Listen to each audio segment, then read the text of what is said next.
Folks, Black Star Network is here. Hold no punches! I'm real revolutionary right now. Support this man, Black Media. He makes sure that our stories are told.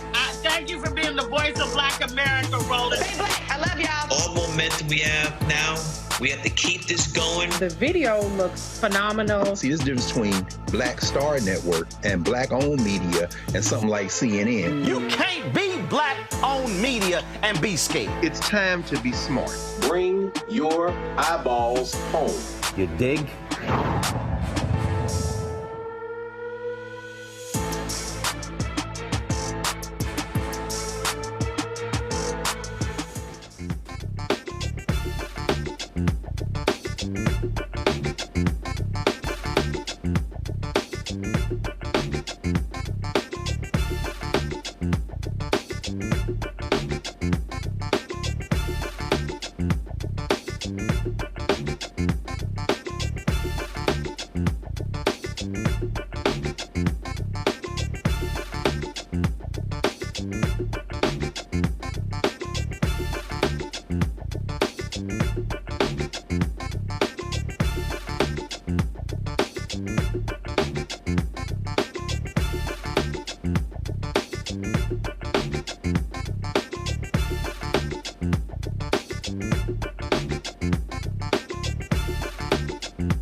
Today is Friday, June 28, 2024. Coming up on Roland Martin Unfiltered, streaming live on the Black Star Network. While Democrats are fretting last night's debate between President Joe Biden and Donald Trump, the Supreme Court today made several decisions that could dramatically change the landscape of this country. We will talk about what they had to say about criminalizing folks who are homeless, also limiting the power of prosecutors to pursue obstruction charges against the January 6th domestic terrorists.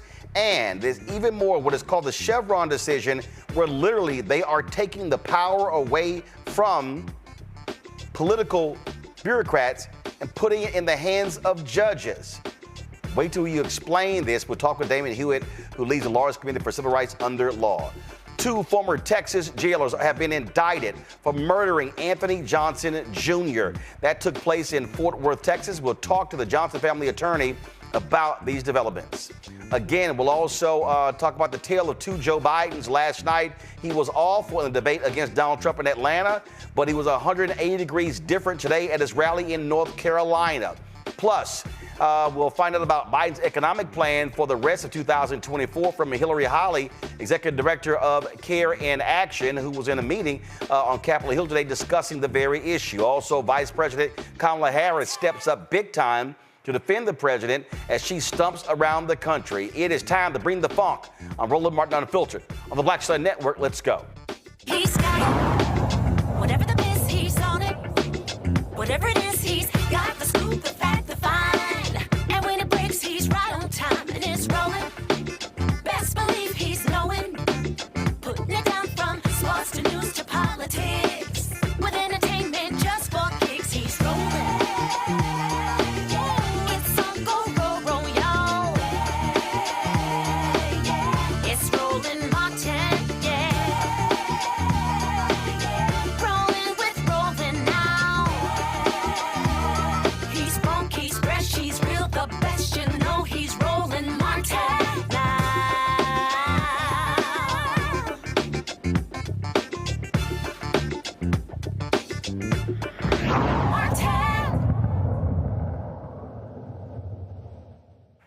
You can get caught up in performance last night of the debate when it comes to President Joe Biden and Donald Trump. You can even be angry, if you will, with how Biden performed. It was not the greatest in the world, but today's decision by the Supreme Court shows you the importance of the Supreme Court. 3 rulings came down today that are dramatic. One of them could literally transform the power of governmental entities on a variety of issues, including the law, including environmental issues, you name it. Joining us right now is Damon Hewitt. He, of course, is the President Executive Director of the largest committee for civil rights under law. Damon, there's a lot I want to get into. Is 3 separate decisions. First of all, let's talk about the January 6th decision, where these justices ruled that, prosecutors were too broad in charging these domestic terrorists for obstruction of justice when they attacked the Capitol on January 6, 2021. Exactly. I think the through line for all these decisions is a lack of apparent mother wit, which we know in our community is common sense. These are very smart justices, very smart people, but it doesn't reflect the common sense of everyday people. We know that an angry, violent, and sometimes armed mob of people stormed the Capitol. We're suing at the Lawyers Committee a number of these folks in a civil case, a civil rights case, for a conspiracy to violate civil rights. And what this court has determined is that a number of these people were improperly charged because there wasn't enough connection to show that they tried to attack the documents, the instrumentalities, the records. They were attacking everything: windows, doors, people, if they could have. So it's very strange. The bright side, I would say, Roland, is that of all the charges, all the people who were charged, this only impacts a certain number of them. And even those people, many of them had other charges as well. And, sometimes defendants have concurrent charges, meaning you get 10 years on this and 10 years on something else, a different charge at the same time. So it's not clear exactly what the direct impact would be, but it just really shows where this court's bread is buttered, at least the majority of this court, and it's quite disturbing. I was reading a piece, folks at the NPR, that did analysis, and they suggested that this decision is only going to affect about 5.9% of the folks charged, but it also gives you an indication on how they potentially may rule when it comes to immunity for Donald Trump. That, of course, we're still waiting on that. That oral arguments were heard 6 months ago, and we're still waiting. Exactly. And so the Chief Justice Roberts did announce that Monday will be the last decision day for this term. So we're expecting that decision. That affects our civil rights case too, Roland, because Trump has alleged immunity not just in the criminal context, but from all civil claims. The one that we brought, which is the broadest of the claims, the one that the NAACP brought on behalf initially of Congressman Benny Thompson and other members of Congress. He's claiming immunity for everything. And the question is going to come down to whether he was engaged in official acts of a president or personal/selfish actions of somebody who just didn't want to give up power. Let's now go to the second case where these justices made a decision regarding the homeless. They basically said they were not in a violation of 8th Amendment rights. So it allows for folks, these cities, to target the homeless, literally potentially putting them in jail. You said it exactly right. It's target the homeless. You know, the late Johnny Cochran once said that his role was to comfort the afflicted and afflict the comfortable. Well, this decision and the ordinances in play do the exact opposite. They afflict the afflicted and they comfort people who are already comfortable. We're talking about Oregon. I know everybody's not rich in Oregon, but it's not as if it's a densely packed in the city where, you know, where it's very dense and very dangerous, allegedly, in terms of crowded conditions, that is.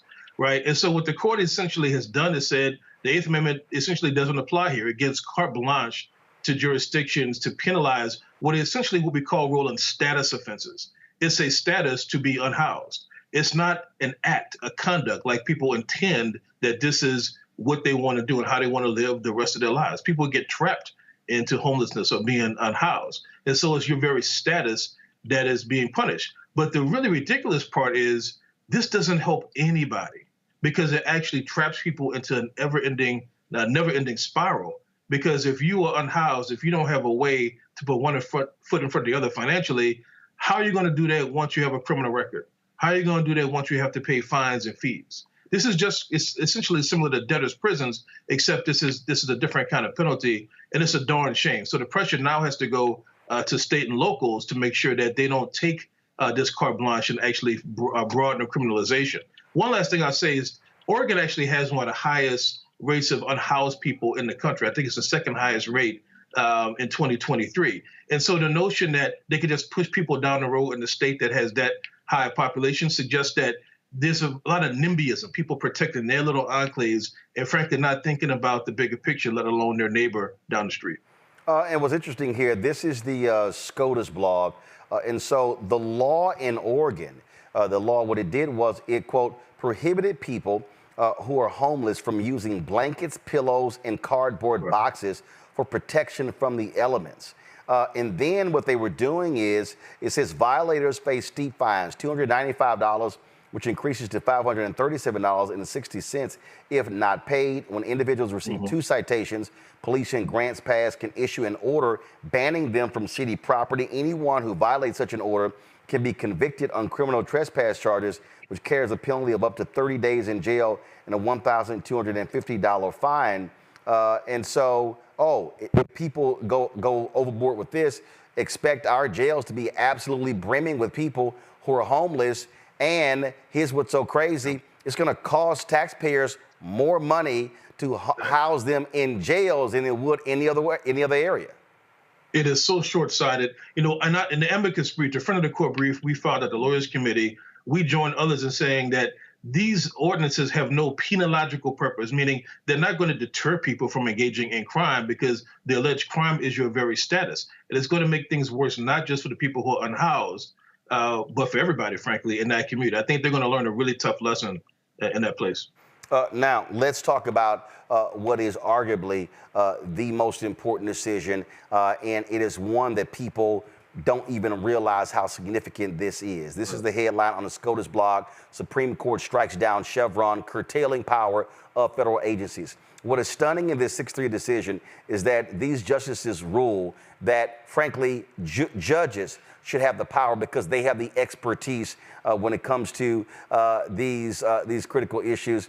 And so we're now talking about, I mean, let's go down the line. We're talking about labor laws. We're talking about civil rights laws. We're talking about environmental laws. And so what they're suggesting is that, well, unless Congress spells all these things out explicitly, agencies don't have the, quote, expertise to issue rulings on these matters. Only the court does. This is putting power in the hands of unelected individuals. That's exactly right. It's really a form of what the conservative scholars call textualism, but it's on steroids. Basically, unless you spell out every single thing, every I, every dotted, every T crossed, not of everything that's happening now that has to be prohibited or regulated, but everything that's ever going to happen for the life of a statute, then they're saying the agencies can't actually interpret it based upon reasonableness, which has been the standard for, I think, decades, over 40 years now. Around the office, we've been calling this the slap your mama case because that's essentially what Justice Gorsuch has done here by voting in favor with this majority, because it was his mother who actually was at the EPA on the other side of this issue that brought us the initial doctrine in the first place when she was at the Environmental Protection Agency. So, this is a kind of a figurative slap your mama as far as not in a good way, as in your food tastes good or the hot sauce is hot, but in a way of, hey, how could you actually turn your back on, again, a very common sense provision? Now, look, Roland, anyone who's ever read a federal statute, I defy anyone to understand all the potential applications on the first read, the second read, or even the third read. So these cases have to be, or the laws have to be not only interpreted by the courts, but also enforced, right? That's why we have regulations to help enforce statutes. And so it's appropriate for federal agencies to fill in the blanks. They're not making up new laws. They're applying the law. And so what this does, though, is it puts the action back on Congress, right? All elections have consequences, not just for the White House, for the House and the Senate as well. So Congress has to be super explicit.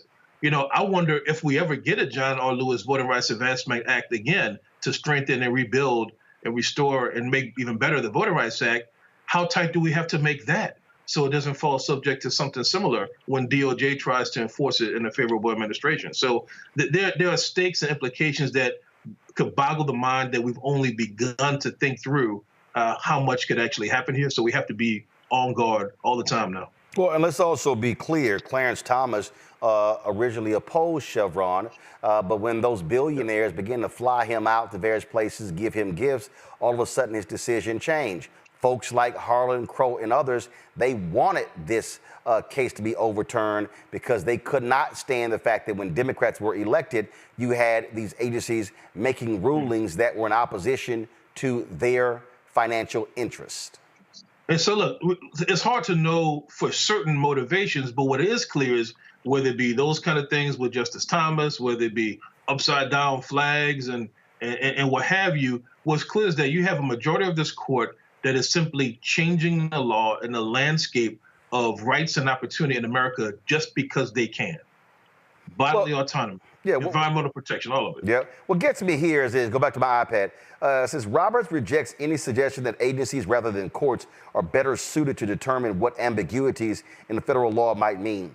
Even when those ambiguities involve technical or scientific questions that fall within an agency's area of expertise, Roberts emphasized Congress expects courts to handle technical statutory questions, and courts also have the benefit of briefing from the parties and friends of the court. Yeah, but this is the same court.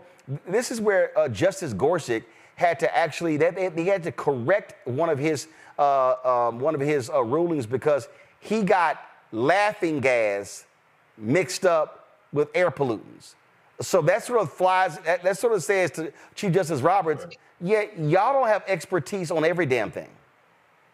Well, without question, right? And that's why, having not just more eyes on the issue, but trained eyes, experts, it's not just political appointees in these agencies. These are civil servants who have dedicated their lives and their careers to building a body of expertise. They've been tracking the developments in law. They've been tracking the pollutants, for example, from the EPA perspective. And so the only folks who benefit from this are industry and the people in industry and the companies in industry who actually finance their political campaigns or other side hustles and aspirations. Again, 6-3 decision here. And this is what people need to understand. The right wing has a 6-3 lock on this Supreme Court. The election is critically important because with the age of Alito, the age of Thomas, you have the potential of seeing the next president appoint 2 Supreme Court justices. That cannot be overstated when it comes to who folks should be looking to vote for come November. Without question. Look, we're a nonpartisan organization, but we're also not blind to what's happening here at the Lawyers Committee. This is why we, help co-convene the Election Protection Coalition. Everybody, or your entire audience, we should say it, as much as we can. 866-OUR-VOTE is the hotline, the voter protection hotline. We received 250,000 calls from voters in the 2020 election cycle. Who knows how many we'll receive this time? But, a lot of people do get out the vote. We're trying to get out the message about the importance of voting, about what your rights are, and about what's at issue and what's at stake. And I think the 3 cases you've highlighted today really demonstrate that. People think it can't get worse. It can always get worse. That's why folks have to stand up, cast that ballot, make your voices heard. Absolutely. Damon Hewitt, we appreciate it, my brother. Thanks a lot. Thank you, man. Appreciate you, Fred. All right. I appreciate it, bro. Going to go to a break. We come back. We'll talk to our panel about this. Again, we cannot overestimate, folks, how critically important what took place today coming out of the Supreme Court. Don't think for a second that judges do not matter. You're watching Roland Martin Unfiltered on the Black Star Network. Hello, my brothers and sisters. This is Bishop William J. Barber II, co-chair of the Poor People's Campaign, a national call for moral revival, and president of Repairs of the Breach. And I'm calling on you to get everybody you know to join us on Saturday, June 29th at 10 o'clock a.m. in Washington, D.C. on Pennsylvania and 3rd for the mass Poor People's Low-Wage Workers Assembly and Moral March on Washington and to the polls, and the post effort to reach 15 million poor and low-wage infrequent voters who, if they vote, can change the outcome of our politics in this country. Our goal is to center the desires and the political policy agenda of poor and low-wage persons, along with moral religious leaders and advocates. Too often, poor and low-wage people are not talked about, even though in this country today, there are 135 million poor and low-wage persons. There's not a state in this country now where poor and low-wage persons do not make up at least 30% of the electorate. It is time that the issues of poor and low-wage people be at the center of our politics. Living wages, health care, things that matter in the everyday lives. We will no longer allow poverty to be the 4th leading cause of death in this country. We must let our voices be heard. Join us. Go to our website, www.poorpeoplescampaign.org. RSVP. Get others to come. Get a bus. Get a van. Get on the train. Come and let our voices be heard and our votes be felt. Lift from the bottom so that everybody rises.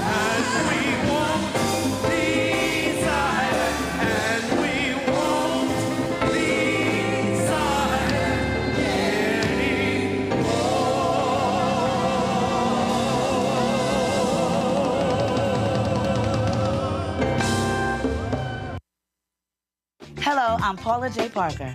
Truly proud on the Proud Family. I am Tommy Davidson. I play Oscar on Proud Family, Louder and Proud. Hi, I'm Jo Marie Payton, voice of Sugar Mama on Disney's Louder and Prouder, Disney Plus. And I'm with Roland Martin on Unfiltered.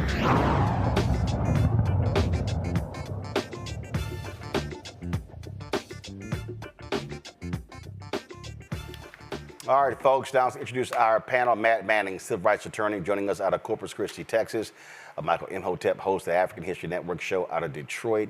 Derek Jackson, Georgia State Representative out of Atlanta. Glad to have 3 of you here. Matt, I want to start with you. We talk all the time on this show, courts, courts, courts, courts, courts, why the courts absolutely matter. And what we are seeing is a right-wing court impose their agenda, their ideology on this country. And for folks who played games in 2016, said, oh, I'm not feeling Hillary Clinton. Guess what? That's how Donald Trump got to appoint 3 Supreme Court justices. Mitch McConnell blocked President Obama from appointing 100 federal judges. So that's why Donald Trump, when he came in, was able to appoint those 100. He ended up in 4 years appointing 237 federal judges. So people need to understand that what we're seeing from this court, they are taking power away from the executive branch and pulling it for themselves in the judicial. I'm really glad you mentioned that last part, Roland, because I think that's one of the most astute parts of your observation, and one of the most necessary parts of this is we can't really look at this in a vacuum. This is not just the courts making legal decisions. This is the court, as I think Justice Kagan said, usurping power from other branches. And what's interesting about the Chevron decision in particular, I haven't read it, but from my understanding from the distillations, is it really kind of goes against what judges often say, which is that they want to make their docket smaller. A lot of times judges don't want to wade into the waters unless they have to, so to speak. So here I think this shows the ideological focus on conservatism being played out through the courts via legal rulings that are really proxy for policy. And it's interesting because that Chevron decision, it looks like it has the possibility to really put a glut of cases into the courts that would otherwise be resolved on the regulatory level. So I think that this is exactly right. I mean, this is a concerted effort to put these judges in. And obviously it's worked, and it's worked to the detriment of the American people. And it feels really tough as a lawyer, especially a lawyer dealing with these constitutional issues and stuff all the time, because it feels very much like we just have no recourse. If people don't go vote and the president is able to put these judges into office, then it doesn't matter how novel my argument is or how interesting it is.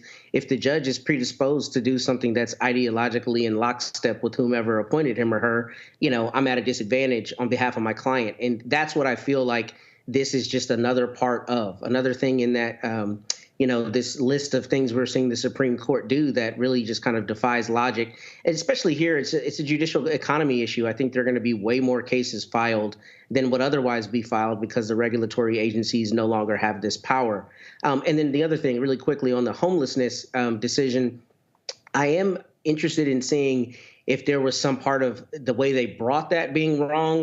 The Eighth Amendment, cruel and unusual punishment, normally applies to prison context. So I'm interested in how that factored in, if at all. But the larger point is we cannot, criminalize poverty and homelessness and unhoused people in this country. And that's frankly what our carceral system has done for a long time. And I think this just adds greater emphasis to that. Look, what we're seeing here, Derek, is again, we're seeing all these folks freaking out. Oh my God, how Biden performed, things along those lines. Well, let's not overlook the fact that Biden-Harris has appointed 200 federal judges in the last 3.5 years, 58 of them African-American. And so when the Supreme Court makes this ruling, that means that those federal judges are the ones who are going to be getting those cases. If you have Biden elected again, you have the potential of him and Harris appointing another 200 federal judges to the bench. That's going to be crucial, having those judges in their perspective on the bench as opposed to far right-wing federal judges. Roland, being at ground zero, that's what I call Georgia now, ground zero. As we were with Biden on yesterday, even after the debate, he came out there to this huge grand room and gave us an overview. Here, after 90 minutes of performance, this man was still filled with energy and excitement, and nearly 1,000 people are in there. And so today, though, you would think that he lost miserably. And I share your thoughts when you start talking about judges. We don't often talk about the judicial branch. As a legislator, we don't talk about the judicial branch, but because we kept our eyes off the ball. And now you have a Supreme Court who are overturning precedents of laws and procedures. I mean, so it's not just the recent rulings, Roland. I mean, we're talking about Roe v. Wade should have been brought up last night. We should have talked about affirmative action. We should have talked about, there was another one that I forget, bump stocks. Well, again, so what you had, it was all over the place. But what I need people to understand that that elections are also about federal judges.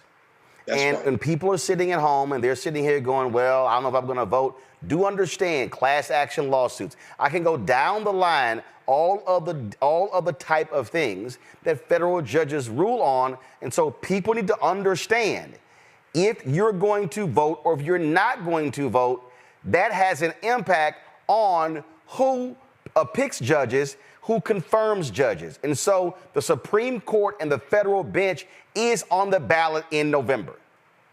You're exactly right. And I'm glad you brought me to the point where I was going, because I was going to use the federal court judge down in Florida that has no experience. And we constantly, and even on your show, we talk about what she's doing, which is a travesty to the judicial system. And so now you have a Supreme Court saying that they're now going to become the subject matter experts. Come on, Roland. And so we have to make sure that on November 5th of this year, that we have to say that federal court judges are on the ballot as well. And our democracy doesn't depend on one person, Roland. Our democracy depends on us all. Indeed, indeed. Look, you know, this is real, Michael. And when I say, again, federal judges are on the ballot, the right has always understood that. You've often had folk, Democrats, progressives, who not really focus on that. These rulings, and with the immunity ruling we're going to probably get next week, when you talk about the affirmative action decision, obviously the Roe v. Dobbs decision overturning Roe v. Wade, I hope folks now understand that what this court, there's no facet of your life that judges can't have a role in.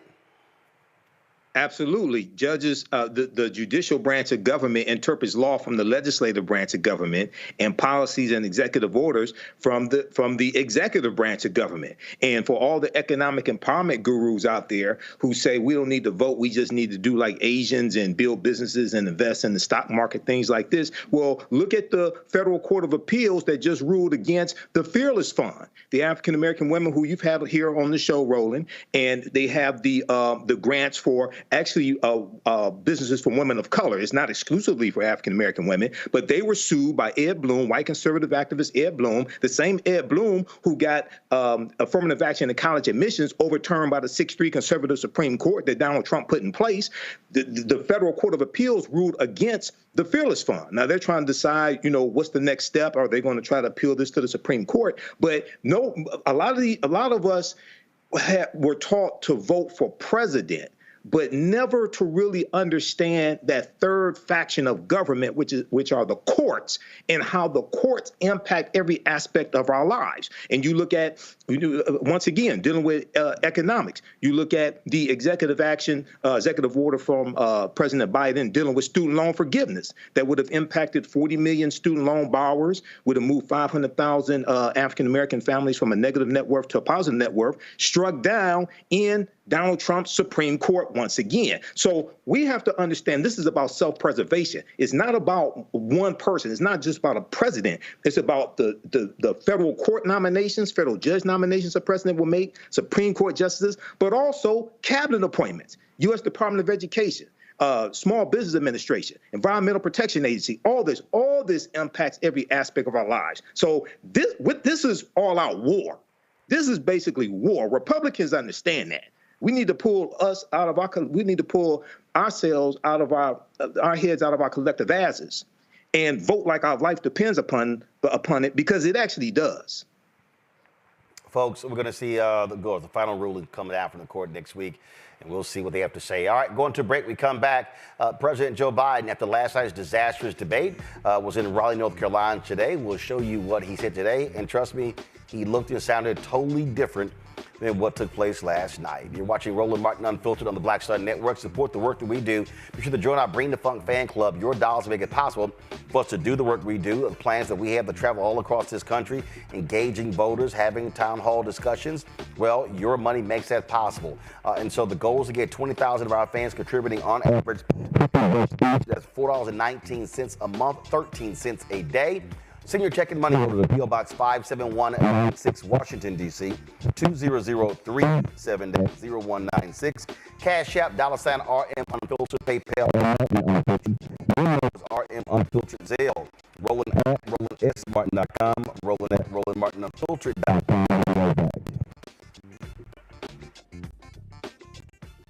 Moses was a stutterer and was 82 when he was called to lead. Jeremiah had depression. Esther lost both of her parents at an early age. Paul had a thorn in the flesh. Jesus was acquainted with sorrow. Harriet Tubman had epilepsy. FDR had polio. And this nation better learn quick. Stop focusing on foolishness, arguing about making a decision on foolish things. Age. Who can insult who? Who the last one touched a porn star?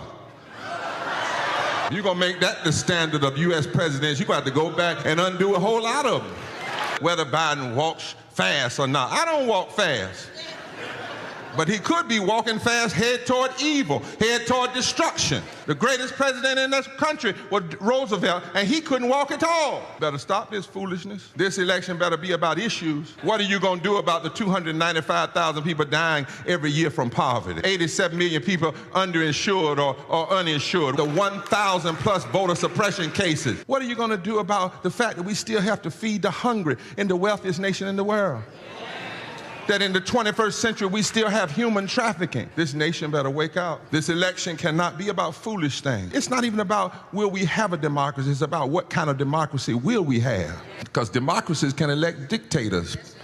Putin was elected. Netanyahu, elected. Will we have a democracy that establishes justice? Anything else is foolishness. Hello, we're the Critter Fixers. I'm Dr. Bernard Hodges. And I'm Dr. Terrence Ferguson. And you're tuned in to Roland Martin Unfiltered.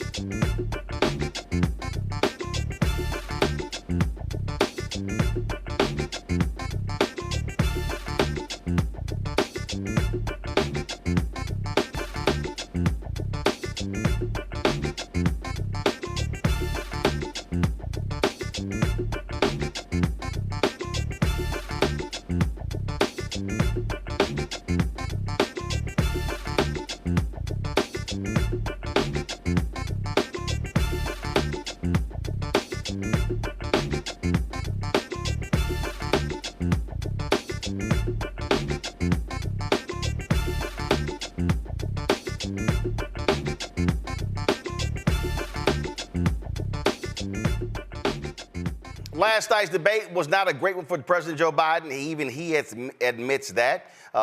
Today he was in Raleigh, North Carolina for a rally, and it was a totally different looking and sounding President Joe Biden. Here is some of that rally. Today we have the strongest economy in the world without exception. 15 million new jobs. 800,000 manufacturing jobs. Unemployment under 4% for a record 2 years in a row. Historic Black and Hispanic unemployment down. Historic creation of small business in Black and all communities across the nation, particularly in rural areas. Historic economic growth. Inflation has dropped from 9% to 3% and is still going down. I know we have more to do to get prices down. We have to take on corporate greed. They're making twice the profit they were before the pandemic. We got to make housing more affordable. Provide child care. Make the tax code fair. 16 Nobel winners of the economic Nobel Prize have looked at my economic plan this week. They've said they should report. And Trump's plan. Here's what they concluded. They said that my plan would continue to grow the economy and bring down inflation. 16 Nobel laureates. And that Trump's plan would send the nation into recession and inflation soaring through the roof. But don't take my word for it. Folks, let me close with this. I know I'm not a young man. State the obvious. Well, I know.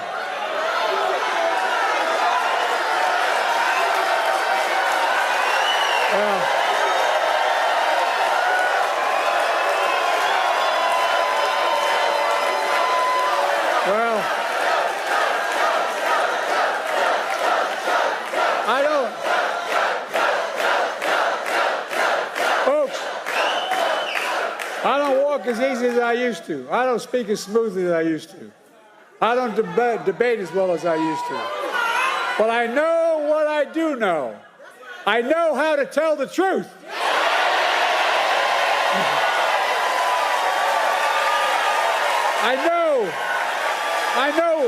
I know right from wrong. And I know how to do this job. I know how to get things done. And I know, like millions of Americans know, when you get knocked down, you get back up.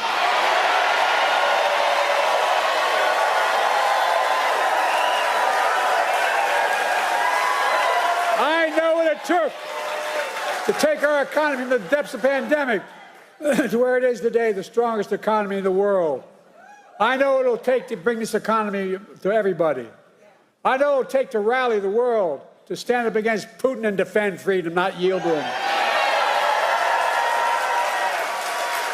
And I know what it'll take to keep the world safe and free for the years ahead. Folks, I give you my word as a Biden, I would not be running again if I didn't believe with all my heart and soul I can do this job. Because quite frankly, the stakes are too high. The stakes are too high.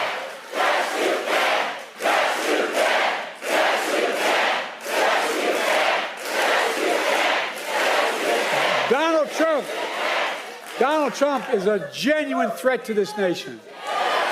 He's a threat to our freedom. He's a threat to our democracy. He's literally a threat for everything America stands for.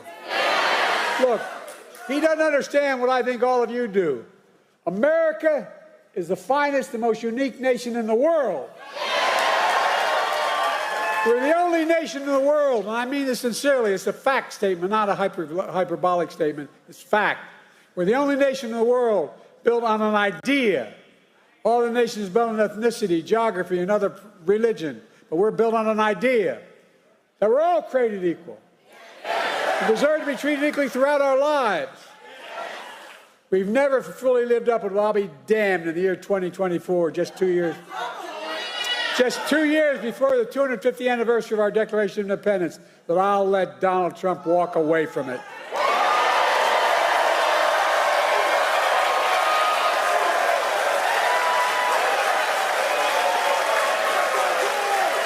I give you my word.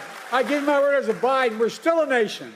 I believe we're still a nation that believes in honesty and decency and treating people with respect. I still believe we're a nation that gives everyone a fair shot and leaves nobody behind. We're still a nation that gives hate no safe harbor. And we're still the beacon to the world. We can never give up what makes America, America.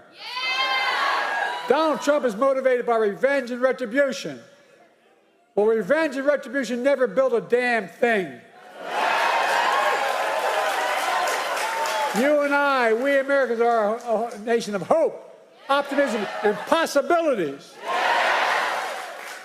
That's what always built America. That's going to continue to build America today. The choice in this election is simple.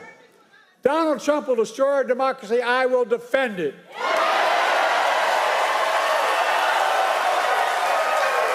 So, folks, are you with me? Donald Trump's the first president I've heard of that stood up there running for president, having been one for one term, saying America's a failing nation. Where the hell does he think he is? No, I'm serious. A failing, I don't know, a president wouldn't trade places with America in a heartbeat. He's dead wrong. America's not a losing nation. America's winning. As I stand here today, I can honestly say I've never been more optimistic about America's future in my whole career. We just have to remember who we are. We're the United States of America. And there is nothing beyond our capacity, nothing when we act together. Vice President Kamala Harris, who was very strong last night, appearances on CNN and MSNBC, has a variety of campaign stops across the country. This is her speaking today in Las Vegas. For all of that, our president made clear there is a contrast between someone who lies and someone who leads. Let's start with the thing we have always known. Donald Trump is unburdened by the truth. It's not a burden he carries. Case in point, last night, a non-stop stream of lies. He said the neo-Nazi rally in Charlottesville was, quote, fabricated. Well, let us speak the truth. That's a lie. He said the mob he incited at the United States Capitol on January 6th was only a, quote, small number of people who were, quote, ushered in by the police. A lie. He claimed he never called our troops suckers and losers. As General John Kelly can tell you, another lie. Friends, most of us agree. In a real leader, character matters more than style. And Donald Trump simply does not have the character to be president of the United States. To that point about Charlottesville, this, go to my iPad, this is a tweet. Former mayor of Charlottesville here, Joe Biden, did not make up the Charlottesville story. The reality, Derek, last night, it was not a good performance by President Joe Biden. But the reality is, when you look at what's on the other side, massive, massive lies. Massive, massive lies from Donald Trump. And there was a tweet I saw earlier from Mark Cuban that I thought really was a very strong one that really spoke to this issue here. And people were, and again, you see folks back and forth talking. And so this actually was in response to a tweet from Piers Morgan. I don't give a damn about Piers. I'm not going to show it. Go to my iPad. This is Mark Cuban. His performance was awful, but so was Trump's. Biden was feeble. Trump couldn't directly answer a single question and lied with every response. The question is what features voters believe make a better POTUS? Feeble, capable, and ethical versus vigorous, unethical, and incapable of telling the truth. I'll vote ethical every time. The reality is Joe wasn't capable last night of debating someone who only lies. He doesn't have the energy or ability to shout him down, hold him accountable, and laugh at Trump's responses. Joe could have held his own against a candidate that actually can discuss policy, but that wasn't the challenge last night, and Joe wasn't prepared or capable of dealing with Donald and his style. That aside, there is no way you could listen to Donald last night and come away feeling confident that Trump has the ability to go deeper than his practice sound bites. He repeated himself often and never directly answered the moderator's questions. There was nothing that would give anyone confidence he could hold his own in any complicated situation, or that he could intellectually go toe-to-toe with any world leader or adversary. In fact, his non-answers about J6 and election acceptance should scare every American about his interest in upholding his oath to the Constitution. That doesn't make Biden's performance any less awful, but he answered the questions he was asked, even if the presentation was underwhelming. And we have the last 3+ years and of his being POTUS without his getting laughed or smirked at, no tell-alls or leaks discussing his incompetence, no former advisors or cabinet members saying they won't vote for him. That gives me confidence that in the normal duties of the presidency, he can hold his own and do the job. Unfortunately, this election is not about policies. It's about sound bites, social media, and who delivers them better and the algorithms that deliver them to voters. Trump is far better than Biden at sound bites and marketing. That's reality. For that reason, I'm also open to the discussion to replace Biden and/or Harris. It's not like Trump's approval ratings are high. They aren't. It could be an open door to find someone that immediately outperforms Trump. Beyond the loyalty of his hardcore 30% or so, I think a large number of people who currently support him would walk away to a better alternative. But if that doesn't happen, I'm still voting for Biden, the ethical candidate who unquestionably stands by his oath and puts country over self-interest. Derek? Roland, what you just articulated, my good brother, was succinct and to the point. But let's face it, we have a binary choice come this November 5th. We either want someone that preserves and protects democracy, or we want someone that's want to be a dictator. We either want someone that has a future vision that will include us all, or we want someone that's going to take Project 2025 as his Bible. When we put age aside, as I told the reporters today, because you can only imagine here in Georgia the number of reporters, I said to them, well, Warren Buffett is 93. Nobody says Warren Buffett too old. The Pope is 87, right? So when we put the age aside, Roland, and start looking at the characteristics and doing what you just, articulated and line these two individuals up, Biden will come out on top every time. 4 years ago, Roland, I'll end with this. Trump lost. Who beat him? Biden. Why? Because 4 years ago, we were dealing with COVID. Over 1 million Americans died, Roland. 4 years ago, we had an individual that was in front of the White House at a podium that told individuals to go down 1600 Pennsylvania Avenue and convince folks on January 6th to overturn the government. We also, within the last 4 years, Roland, is this. This individual, he's a convicted felon. As a retired military officer, you cannot even get a top secret clearance if you are a felon. And so this binary choice is not the lesser of two evils or which old man that we want to lead us. It is very clear that President Biden today, he took ownership. He said, listen, I'm old.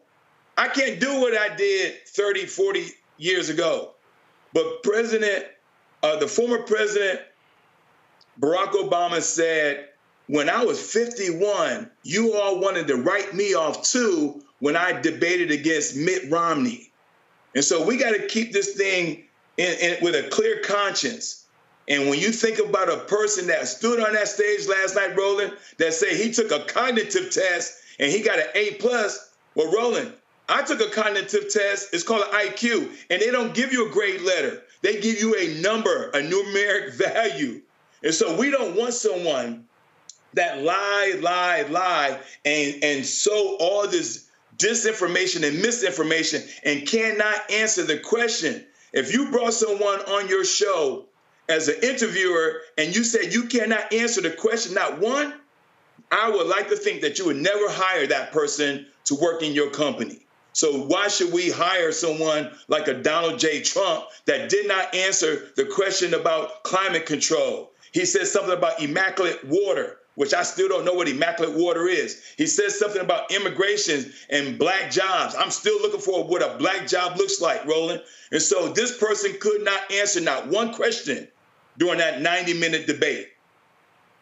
That's the period. That's where we are. And so as I told everybody, Democrats, you got to fight. You got to get tough, stand behind Joe Biden. This conversation about a broker convention in August makes no sense, Roland, because they tried that in 1968. And guess what happened? The Democrats lost miserably. And so I don't want to hear no conversation about broker convention. That makes absolutely no sense to me. Democrats need to get tough and let's go to war. Michael. This is war, like I said. And, I was watching Deadline White House today. I saw Joe Biden in North Carolina, Raleigh, North Carolina, did a fantastic job. He needs to do rallies like that, like twice a week. He should do 1-2 times a week. Vice President Kamala Harris should do 1-2 times a week, especially throughout the summer, and get that energy going. But I was watching Deadline White House today, and Cornell Belcher was on, pollster, African-American pollster, Cornell Belcher. And he talked about how you have Republicans who are circling the wagon around Donald Trump to support Donald Trump. He's been convicted on 34 felonies. He was found liable for sexual assault in New York. He was also found liable for committing fraud when it came to inflating the value of his properties, right? You have someone as flawed as this, and Republicans are circling the wagon around him to support him no matter what. And you have Biden, who had a bad night, but still answered questions more truthfully. Now, he stammered and stuttered, things like this, but he still answered questions more truthfully. Biden-Harris saved the economy, got us out of COVID. They're actually rebuilding America with the $1.2 trillion infrastructure bill, 56,000 construction projects being funded, okay, because of the $1.2 trillion infrastructure bill. And you have some weak-ass, punk-ass Democrats who are talking about a brokered convention and running away from Donald Trump. And, you know, this now, I'm neither Democrat nor Republican, but I sure as hell ain't stupid, okay?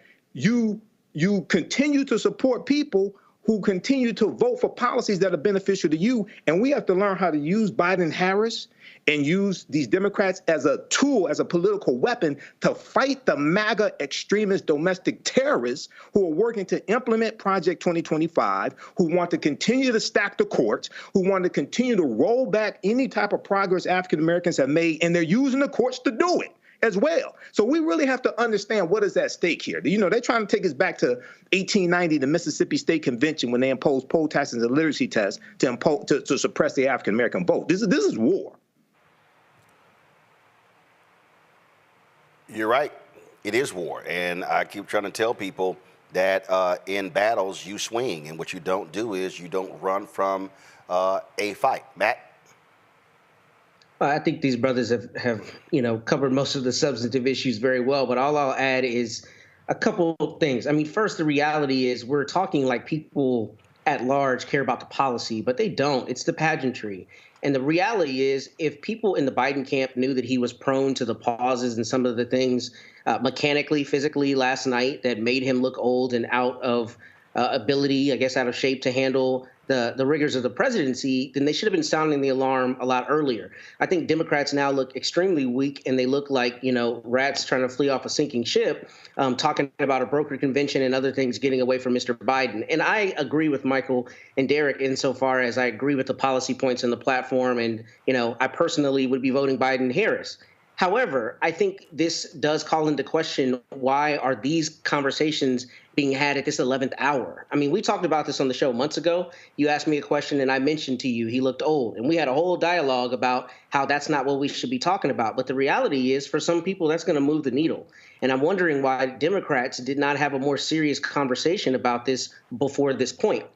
Notwithstanding that, yes, it's war, and it's war on the platforms and war on the policy. But at the end of the day, it is a popularity contest largely. And I think it is a huge misstep strategically for the Democrats to wait until the 11th hour to try to triage this. Right. I mean, that's the reality of it. I think Mr. Biden is where he needs to be in terms of his platform and policy, but the presentation is a problem. And the issue is with Donald Trump, as Mark Cuban said, it's all about marketing. It's all about marketing and it's all about presentation. And I don't know how the Democrats did not consider that this very thing could happen, that they are now, trying to triage. I mean, on the shows I watched last night, they were talking to people real time, and the Democratic pundits were, mortified as to his performance. And I don't understand how there were not greater indicia of this potential thing happening in the lead up to this performance. It just seems to me like there's some strategic missteps, and I don't know how you triage it at this point. Well, here's one of the things that actually also happened. There were different focus groups on different networks, and the reality is there were a number of the people who were watching the debate who were undecided voters, and they started trending towards Joe Biden. I think, and the other deal is, look, CNN dropped the numbers. It's some 51 million watched. This was the lowest watched debate since 2004. The other thing is this here, Derek, it's June 27th.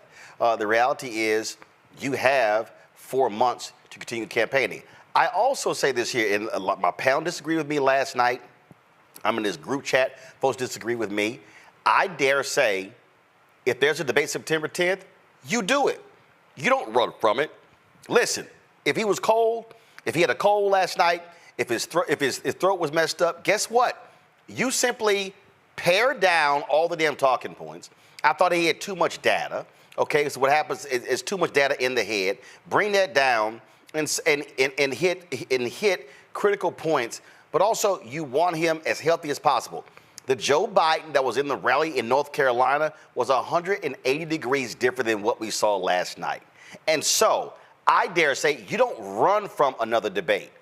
Put this one in the can. What you do is you say, hey, Joe, you gotta. It's sort of like when Teddy Atlas sat on the stool to Michael Moore. It was like, yo, do you want to win this? I mean, that's really what you have to do. And so if you're going to be in this thing, run. If you're not going to run, if you're not going to do interviews, if you're not going to do rallies, if you're not going to campaign, well, damn it, drop out. But if you're going to run, damn it, run. You know, I told a local reporter here today, they asked, what would I do differently? I said, y'all need to have Roland Martin as one of the moderators. Because, see, Roland Martin ain't going to let Donald Trump continue to filibuster and not answer his question.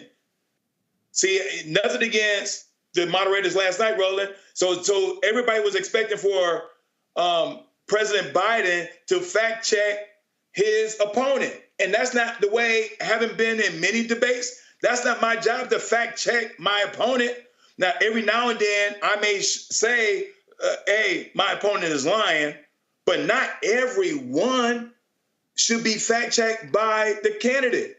The moderator should say, no, sir, no, ma'am, you're wrong. You did not reduce the cost of insulin during your administration because you were not in office in 2023. It's that clear, Roland. And so there's a part where media needs to take some responsibility too, because they're allowing for Trump just to have a full range of lying to the American public, and then using their platform to push these lies. Here's the deal, though. You can't bank on them doing that, and so you're the candidate. You're going to have to push back on the lies. You can't bank. CNN abdicated the responsibility last night. They allowed the lies to go unchecked, and so that's what you have to deal with. That is a reality. I know, Roland, but there's a part in journalism. No, I understand that, but they're not going to do it. The next debate is supposed to be on Fox News. They damn sure not going to do it. And so when you know somebody's not going to do it, well, damn it, you got to do it. And see, there were a number of times that he said he called Trump out on his lies, but you got to be more emphatic with it. And so there's some Right. changes to me. Listen, I don't need to moderate, but I tell you what, I damn sure can have his ass ready in debate prep. I can tell you that. Michael, this was a memo. Brian Stetler posted this. This is a memo from Reid Hoffman. Of course, he is founder of Netflix. So he dropped this memo here. He said, first, Joe is our nominee. Any decision to step aside is up to him and his family, period. If anything, a public effort might compel the Bidens to try to prove the doubters wrong. Joe is a resolute fighter after all. Second, last night's debate revealed nothing new. Not about Biden, not about this racist dynamics and stakes. I tuned into Biden's rally in North Carolina this afternoon. He was energized and brutally effective in taking down Trump's vitriol and lies. See for yourself. I wish we'd had that Biden last night, but that's the nature of Joe Biden. When he does poorly, he tends to bounce back and then win. Third, we should note how MAGA responded when Trump was convicted of 34 felonies by unanimous jury of American citizens. They ruthlessly and immediately close ranks because they understand that at this stage of the race, they must spend every minute and dime either boosting their old man or tearing down others. If we're musing on Biden's flaws, we're not organized around Trump's flaws. That's bad for us and good for them. Fourth, and most importantly, being a good president has little to do with being a good debater. Whether an American president succeeds ultimately depends on if A, they have the right values, instincts, patriotism, and courage, and B, they have a fantastic team of leaders around them. Biden demonstrably meets both conditions. Trump is demonstrably a narcissistic criminal whose close allies either desert him or go to jail, which is why his presidency was a festival of corruption and chaos that left the economy in ruins when Biden took office.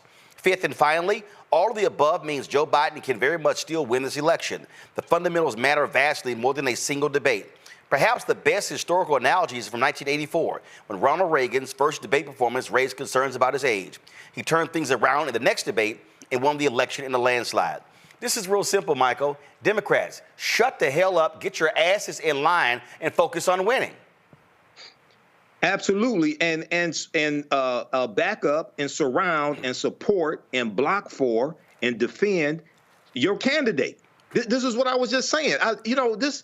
This reminds me during the 2020 presidential campaign, and you had one of the debates. You had 12 people for the Democrats, 12 people on stage, and they were attacking policies from the Obama-Biden administration, acting like they were Republicans. Oh, what the hell are you doing?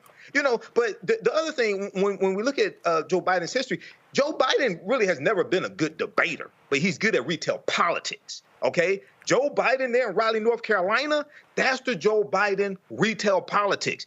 He needs to do a lot more of that, okay? Do at least two of those a week, especially during the summer. And I would say the next debate is September 10th. The day before that debate, he needs to do one of those rallies also and feed off that energy, allow that momentum to take him into the debate. But goddamn, do you want to win or do you want to lose? What is it that you're doing? Let me know so I know what to do. See, here's the deal, Matt. All of this back and forth about, replacing folk, it's also grossly disrespectful to the woman who's the vice president of the United States. And that, to me, is shameful and despicable. Where these people, let's call Gretchen Whitmer or Josh Shapiro or let's call Gavin Newsom. And even when Cuba made that point, there's no guarantee that these folks could all of a sudden hop into a national campaign in less than 6 months and just swoop in, and folks gonna be like, yay, the cavalry has arrived. Actually, that, as Hoffman says, that creates more problems than you have solutions. Because here's the deal. If you say go to a broker convention, their convention is in the 3rd week of August. That means that, okay, you do a broker convention, you literally then will have September and October to actually get it together. I remember when people when a lot of Hillary Clinton's white women supporters were going crazy after Obama won, and they were talking about creating drama at the convention. And it was like, what the hell y'all think y'all doing? That's the dumbest thing in the world.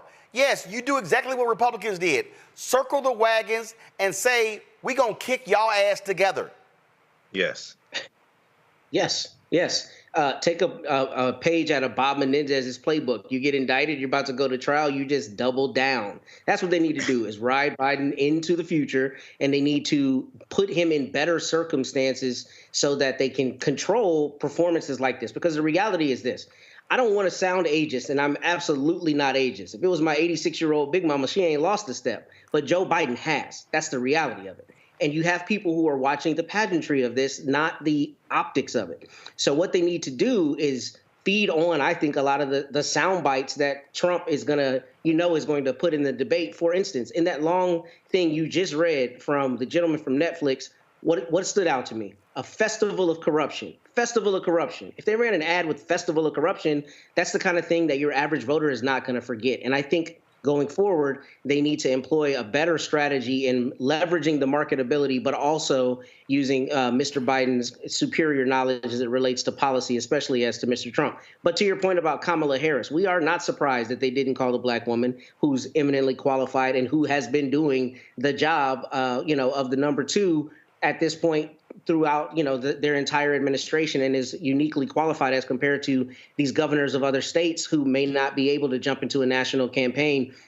But beyond that, I mean, it's just too late. We're at the point where they need to dance with the one they brought, and that's Joe Biden, and they need to put him in circumstances where he can flourish, because as it relates to substantive policy, there is no question that he is far more qualified than Mr. Trump. But you don't have people who are voting on the deep policy. You have the few undecided voters primarily who are voting on sound bites. And if you don't leverage that, I think you lose an opportunity. And again, I think if you're going to talk about sound bites, what you then have to do is actually play sound bites, such as this. the Trump list. It is way, way longer. So deep breath. He said some Democratic states allow people to execute babies after birth, an egregious lie that is illegal in every state. He said everybody, even Democrats, wanted Roe v. Wade overturned. Roe was supported by 2/3 of Americans, even more Democrats. He said every legal scholar wanted Roe overturned, abortion returned to the states. Legal scholars have told me directly this is not true. He said the U.S. currently has the biggest budget deficit ever. No, that happened under Trump in 2020. He said the U.S. currently has a record trade deficit with China. That also happened under Trump in 2018. He said Biden personally gets a lot of money from China. Zero evidence of this. He said there were no terror attacks during his presidency. In fact, there were multiple attacks. He said Iran didn't fund Hamas, Hezbollah, other terror groups under his presidency. Iran, in fact, did. He said Biden wants to quadruple people's taxes. That is pure fiction. He said the U.S. has provided way more aid to Ukraine than Europe had. It's actually the opposite. He said the U.S. has provided about $200 billion in Ukraine aid. It's closer to $110 billion. He said 18 or 19 million people have crossed the border under Biden. That is millions too high. He said many of these migrants are from prisons or mental institutions. His own campaign cannot corroborate this. He said Biden has only created jobs for illegal immigrants. Total nonsense. He said Nancy Pelosi turned down his offer of 10,000 National Guard troops on January 6th. There's no evidence she even got such an offer. It was the president, not Pelosi, who had the power to deploy the D.C. Guard. He said Pelosi now acknowledges she turned down the troops. No, her office tells me this claim is still a lie. He said he deployed the National Guard to Minneapolis in 2020. Actually, that was the Democratic governor. He spoke of, quote, ridiculous fraud in the 2020 election. Zero evidence of any widespread fraud. He said NATO was going out of business before he took office. Completely, clearly absurd. He said the U.S. was paying 100% of NATO before he came along. The U.S. made up about 71% of NATO defense spending, not 100. He said he, not Biden, is the one who lowered insulin prices in Medicare. He did it for some seniors, but Biden did it for far more. He said Biden indicted him. Again, no evidence Biden has had a personal role in any of these 4 prosecutions. He said Europe takes no U.S. cars, just not true. He spoke of food prices quadrupling under Biden. That's a wild exaggeration, though they are up. He said Biden made up the idea he called dead service members suckers and losers. No, the Atlantic magazine reported that, and then former Trump Chief of Staff John Kelly corroborated it. He said Biden called black people, quote, super predators for 10 years. Biden never once deployed that phrase, let alone for 10 years, though he did at least once speak of, quote, predators without specifying it was about black people. He said his Trump tax cut was the largest in U.S. history. Not true, though, in fairness, Biden also said this. Trump said China and others stopped buying from Iran under him. China never stopped. He revived his pet lie, I don't know how many times I've done it, that he signed the Veterans Choice Program into law. Barack Obama did that in 2014. Trump signed an expanded version in 2018. And finally, Trump said Biden got rid of that Veterans Program. Biden has not done that. Now, here's what I don't understand. I don't understand, Derek, why in the hell you're CNN and you don't have Daniel Dale sitting right there going, where they go, Daniel. In the last round, there were a lot of statements made by Presidents Biden and Trump. What's the fact check? Fact check in real time. CNN abdicated responsibility. And this is, for me, where you don't just say, hey, voters, we're just going to allow you to hear them talk, and then you decide. No, you stand on truth. And this is the point that I was attempting to make.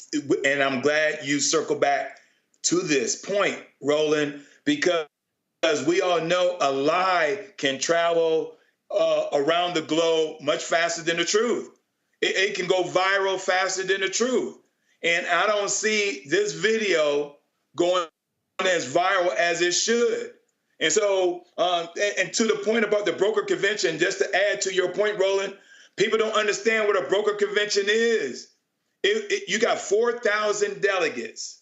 And of that 4,000, that individual needs to get 2,000 of the delegates to vote with them, but they need to have 600 of those delegates to even qualify. And then to your point, Roland, they're going to have 2 months to raise money, and if they can get on the ballot in all of the 50 states. So when people start talking about broker convention, yes, they are disrespecting Kamala Harris, but they don't understand what a broker convention and what is required. And so, yeah, that fact checking is spot on. I'm glad you highlighted because as I often do, I'm just going to push it.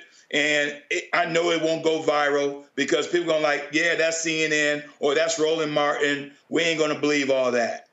It's just crazy. It's just crazy to me, Michael, that they could sit there and literally allow lie after lie after lie after lie and not one time say, sir, that's wrong.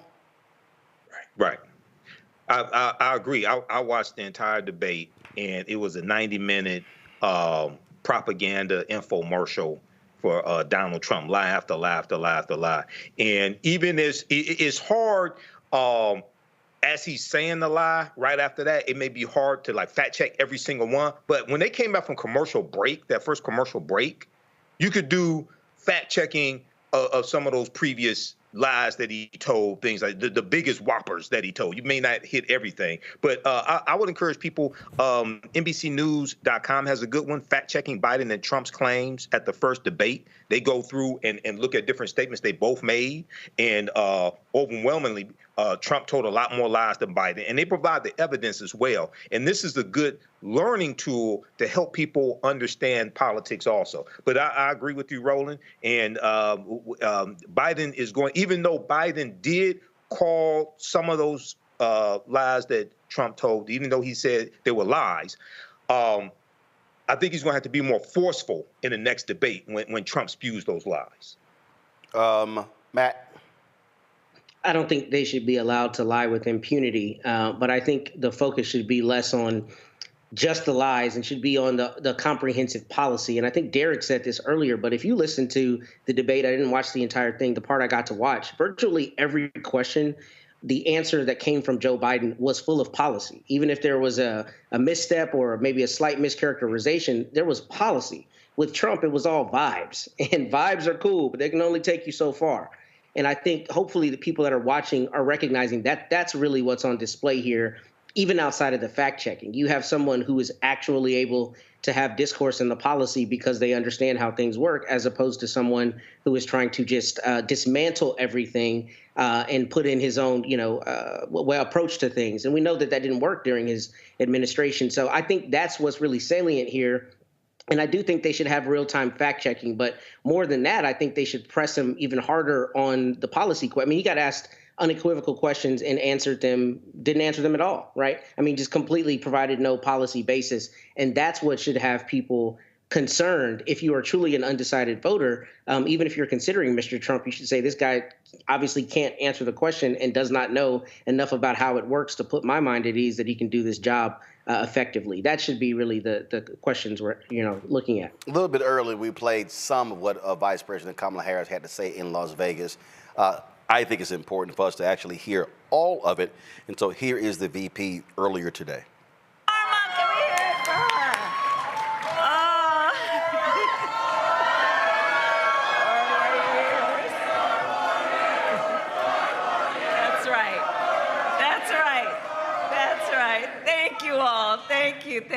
Thank you.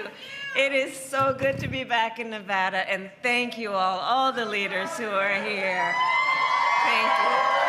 Thank you. And can we please hear it for Dr. Norma and her extraordinary life and leadership, please.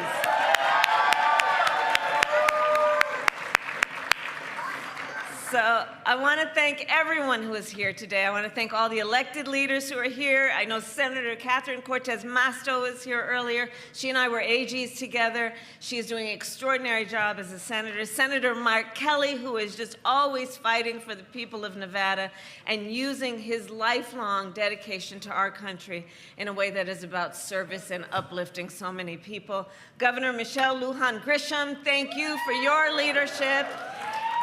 And of course, Senator Jackie Rosen, who we will re-elect this November. And on behalf of my husband, the second gentleman of the United States,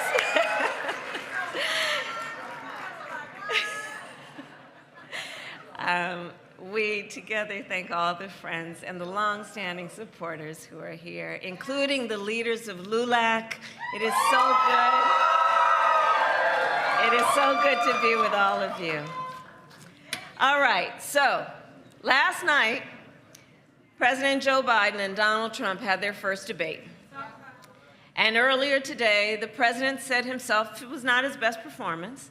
But there are three things that were true yesterday before the debate that are still true today. Let's level set on this, all right? First, the stakes of this race could not be higher. Second, the contrast in this election could not be more stark. And third, we believe in our President, Joe Biden, and we believe in what he stands for.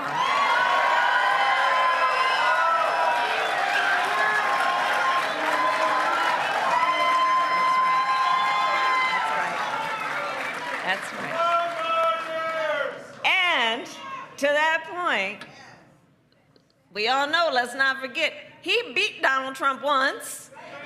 And in Nevada, with your help, we're going to do it again.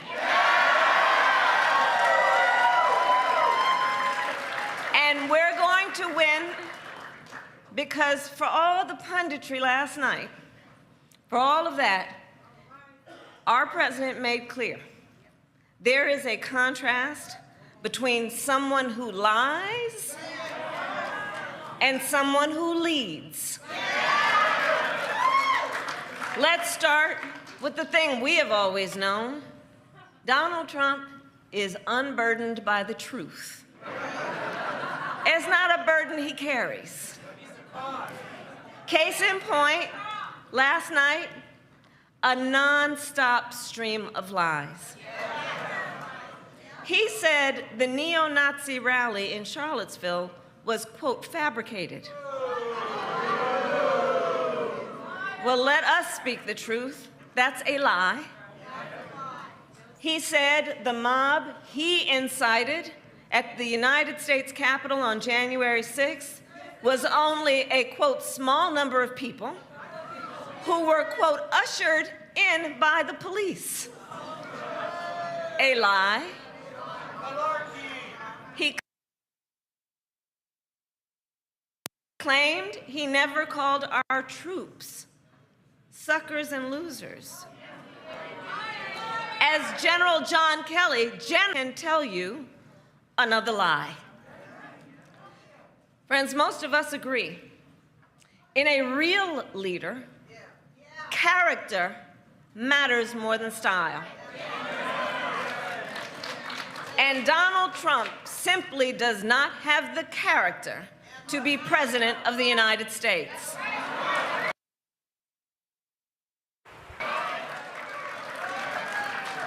For further context, consider more than 20 of his former top leaders, from his former Secretary of Defense to his National Security Advisor to the chairman of the Joint Chiefs, have spoken out against Trump. And note, between Joe Biden and Donald Trump, only one candidate on that stage has the endorsement of his own vice president. Joe Biden. And former Vice President Pence is evidently not supporting a second term for Trump because he knows Trump is a threat to our democracy and he only fights for himself, not you. Now, some of you might remember that recently when Donald Trump was here in Las Vegas in 104-degree heat, he told a crowd, quote, "I don't care about you, I just want your vote." Well, that's about the only thing he said lately that rings true.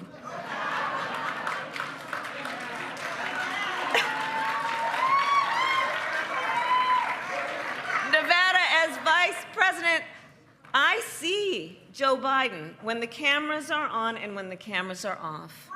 In the Oval Office, negotiating bipartisan deals. I see him in the Situation Room, keeping our country safe. On the world stage, meeting with foreign leaders who often ask for his advice. Joe Biden is a leader who always fights for the people of our nation. He fights and he wins. and he wins. And he wins. Think about it. Think about it in terms of who our president is.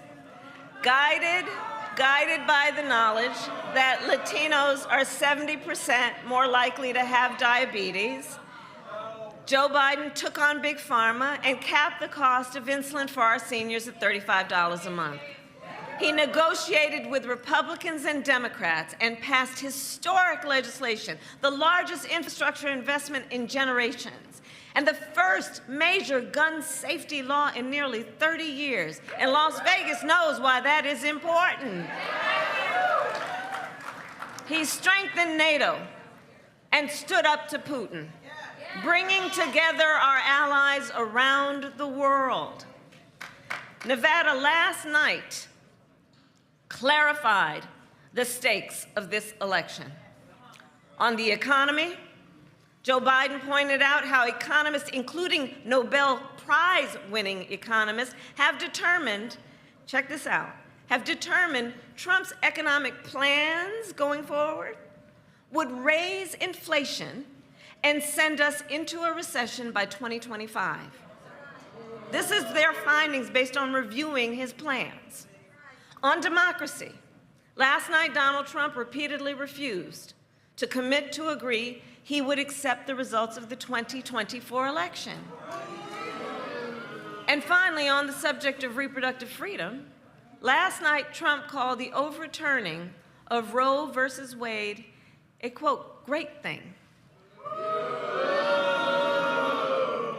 And as President Biden has said, we know Trump will sign a national abortion ban if he gets the chance. But we won't let him. We won't let him. Because we trust women to know what is in their own best interest as opposed to having their government tell them what to do with their bodies.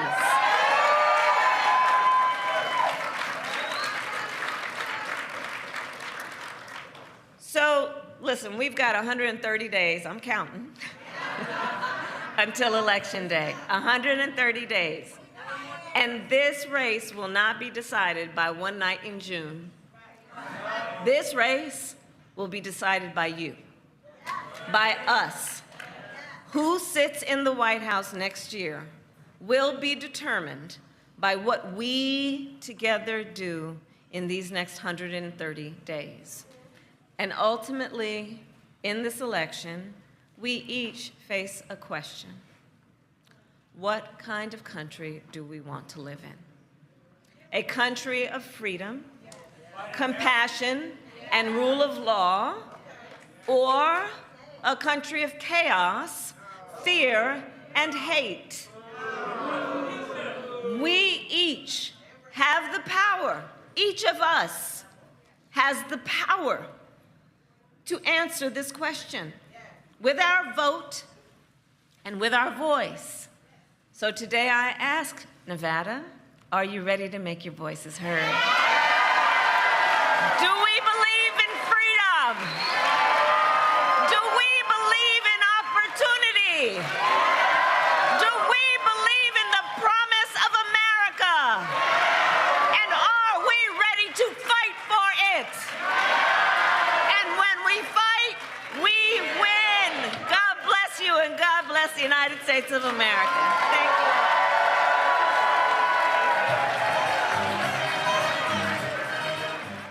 That was Vice President Kamala Harris earlier today in Las Vegas. Real quick, Matt, I'm telling you, you're going to see a lot more of her on the campaign trail.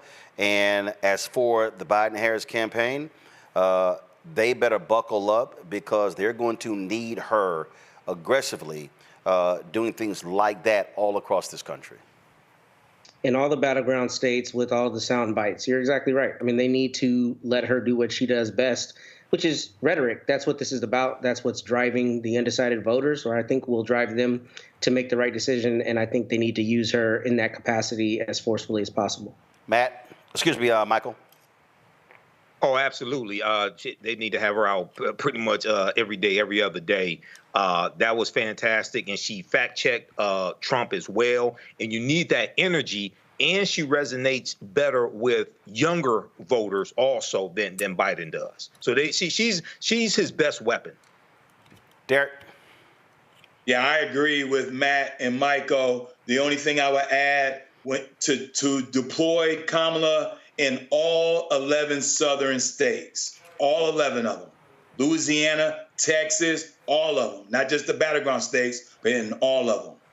All right, folks, appreciate it. Hold tight 1 second. When we come back, we'll talk to the family attorney for a black man who was killed in the Tarrant County Jail. Murder charges came down today. We'll explain. You're watching Roland Martin Unfiltered on the Black Star Network. Be sure to join the Bring the Funk fan club. Send your check and money. Order to P.O. Box 57196, Washington, D.C. 20037-0196. Cash App is $RM Unfiltered. PayPal, R Martin Unfiltered. Venmo is RM Unfiltered. Zelle, Roland at RolandSMartin.com. Roland at RolandMartinUnfiltered.com. Download the Black Star Network app, Apple phone, Android phone, Apple TV, Android TV, Roku, Amazon Fire TV, Xbox One, Samsung Smart TV. We'll be right back. Hello, my brothers and sisters. This is Bishop William J. Barber II, co-chair of the Poor People's Campaign, a national call for a moral revival, and president of Repairs of the Breach.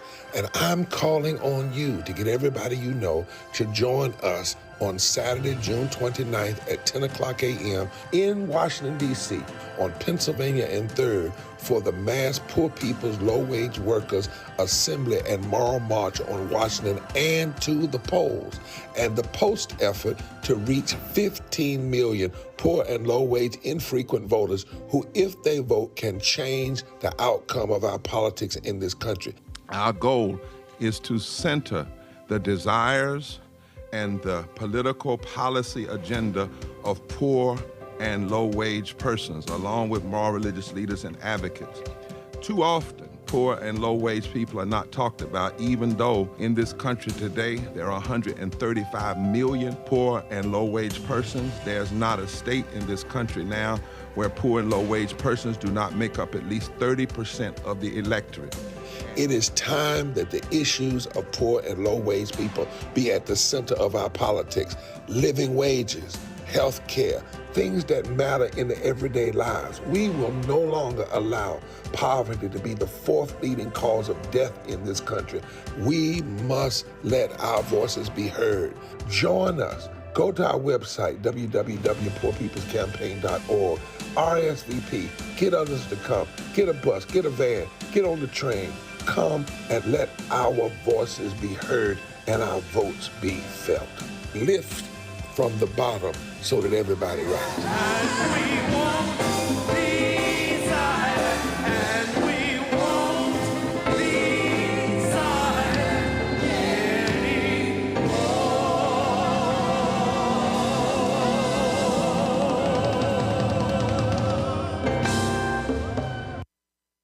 What's up? Geek Tony in the place to be. Got Kicked Out Your Mama's University, creator and executive producer of Fat Tuesdays, an air hip-hop comedy. But right now, I'm rolling with Roland Martin, unfiltered, uncut, unplugged, and undamn believable. You hear me?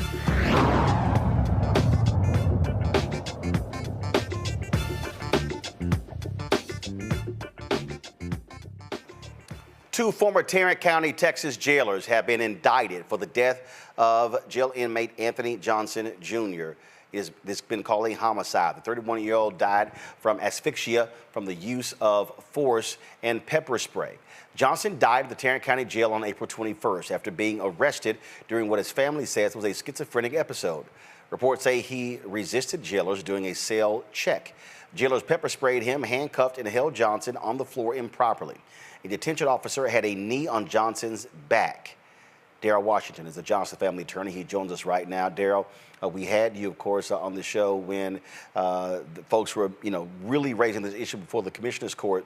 And the sheriff, this MAGA sheriff, clearly did not care whatsoever. Now, a grand jury has now weighed in. Yeah, Yes, it's out, Roland, but I just want to say something before we talk about the case, man, because I appreciate the coverage that you're giving on the election. I want people to know, man, it is so very important for Donald Trump not to get elected, because if Donald Trump has an opportunity to appoint these federal judges, people don't understand how our civil rights are going to be in jeopardy. So I appreciate you on that, Roland. I mean, the indictment came down today. 2 of the jailers were indicted for murder. And this is something that's almost unheard of. But I know, Roland, it's because individuals like yourself who have that national platform, you gave us that platform to talk about these issues. You showed the video, and you allowed people to see just how bad this situation was. So I've said all the time, when this grand jury had the opportunity to look at the evidence, they didn't have to consider what I had to say. They didn't have to consider what the prosecutors had to say. They had that independent witness, and that independent witness was the video. So we are just simply pleased that this grand jury came and indicted two jailers.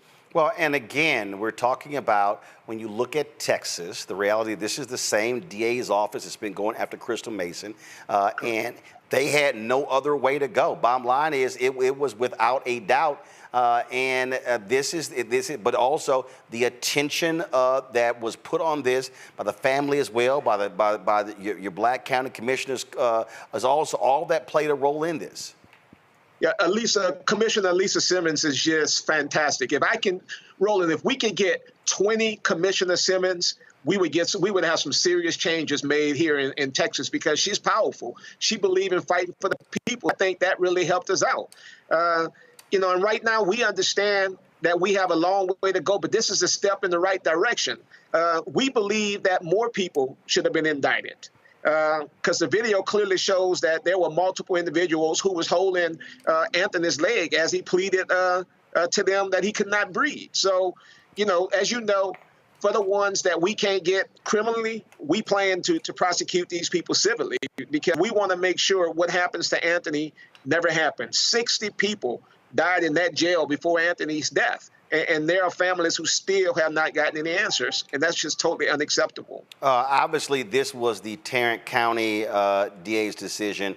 You talked about, obviously, federal judges, but this is also the difference between an aggressive Biden-Harris Department of Justice and one of Trump, where they really don't give a damn. They would not go after cases like this. At all. Trump has basically made it clear that one of his first things that he's going to do when he gets in office is to try to give police officers and law enforcement officers full immunity. People do not understand the significance of that. Basically, what he is saying is they're going to have an open pass to kill Black people.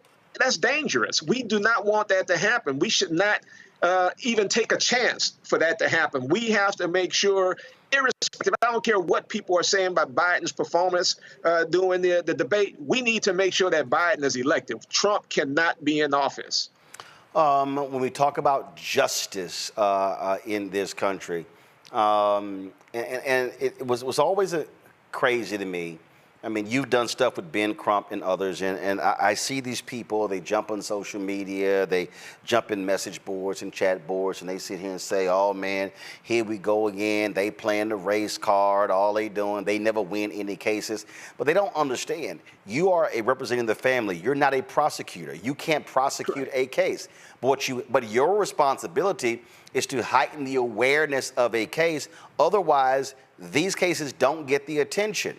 I get people who I never forget when I was at TV One, we had a president who was white, and he said, well, it seems like, you keep doing the same stories. I said, yeah, because Black people keep getting killed.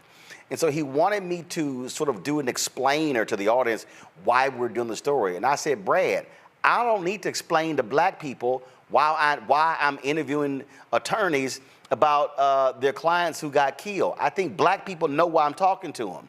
And this is what people have to understand. The most you can do legally is on the civil side, but your job is to ring the alarm to get action on the criminal side, because you don't have any jurisdiction. We have none. And Roland, people don't understand. Lots of time when we get involved in these cases, because we know that prosecutors don't have as much experience prosecuting a police officer, we get involved because we want to be able to share experts with them. We want to share some of the knowledge that we've learned over the last 25 years. What people don't understand is that police officers are prosecutors' number one witness. So you can imagine that now you're going to a prosecutor and asking him to get an indictment on one of his best witnesses. So it's a process that people don't understand. People are going to always talk, Roland. People are going to always have complaints.